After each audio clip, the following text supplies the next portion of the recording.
Our next destination was Bagan. We were at Mandalay coach station just after 7 in the morning to get the coach to Bagan and arrived at our hotel in Ayarwaddy in the early afternoon.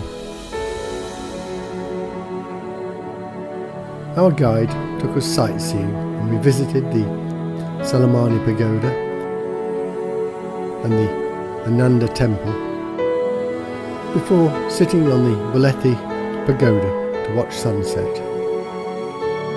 The next day we went on our scooter to explore some of the smaller temples, splitting the day with a relaxing boat ride. Sunrise at Mandalay bus station. Here's our bus and an early novice. By 7:20 we're on our way.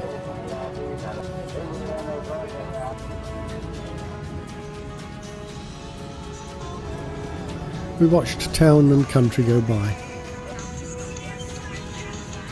And after 5 hours we reached our lunch stop.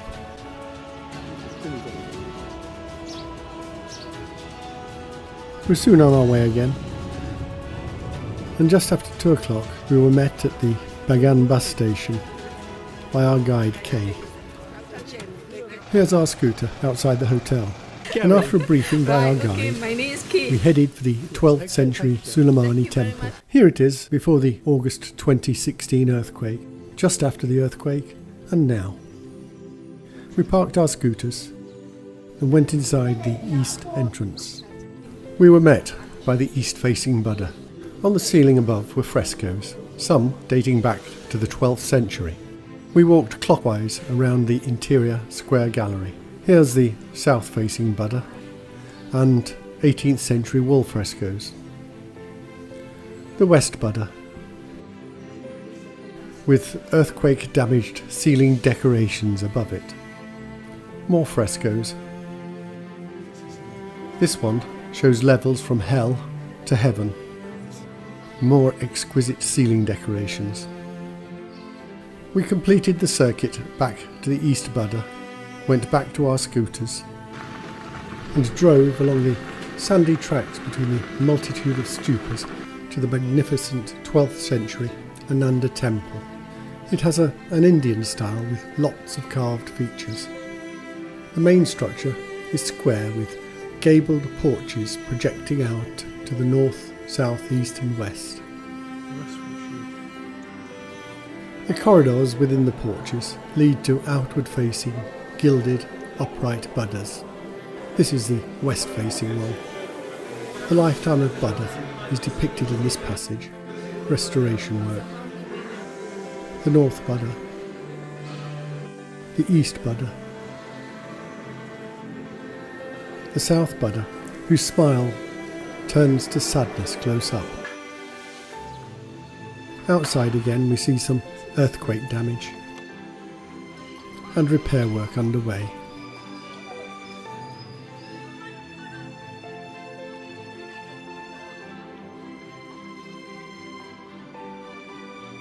We'll continue round to the entrance and then ride our scooters on towards the Bulethi Pagoda. From the top of the pagoda we had panoramic views to the south, the east, the north and the west. The tourists gathered together looking west and watched the sky change colour around the setting sun for the next hour.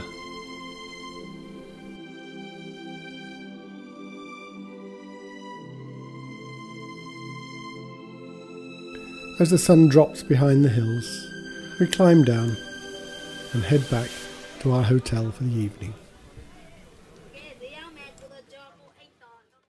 Next day, we started early. Our first stop was Bulethi. We were met by the now familiar traders and a scaffolding-clad pagoda with a missing hitti. This 12th century building had intricate ornamentation. Next stop was Gubiauk Ni. This Hitti is intact.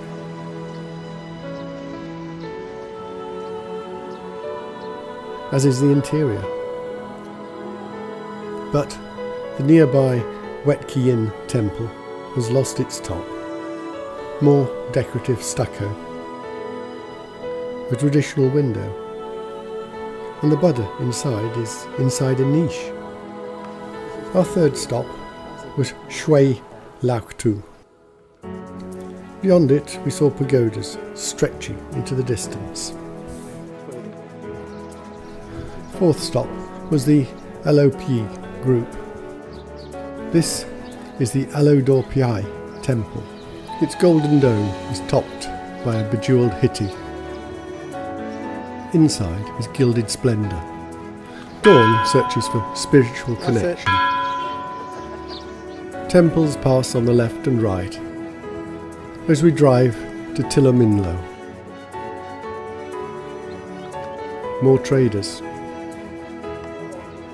And a temple which reminds us of the Salamani Temple we visited yesterday. The East Buddha. The South Buddha. Wall and ceiling decorations. The West Buddha and the North Buddha. The view from the Monk's Tower. As we drive into Old Bagan, we're drawn by the towering presence of the That by a New temple.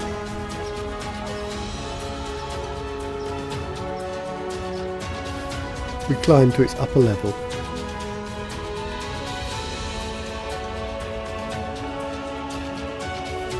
From which we had panoramic views.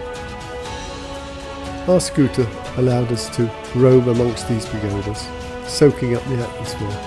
As we did, we came across this and stopped for lunch. The 13th century Mahabodhi temple in Old Bagan is different. Its spire is a pyramid rather than a dome, and is covered with hundreds of Buddhas in niches. More Buddhas cover the walls, and a gilded one sits inside. We found boats for hire when we arrived at the Ayarwaddy, so took one.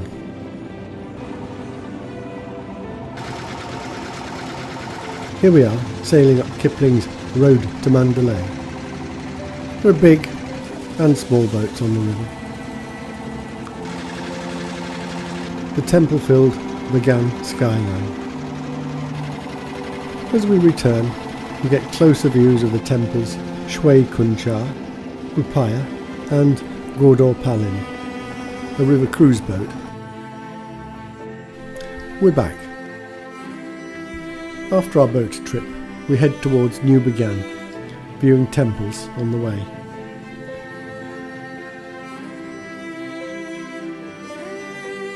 We travelled as far as the Somingi Pagoda before turning back.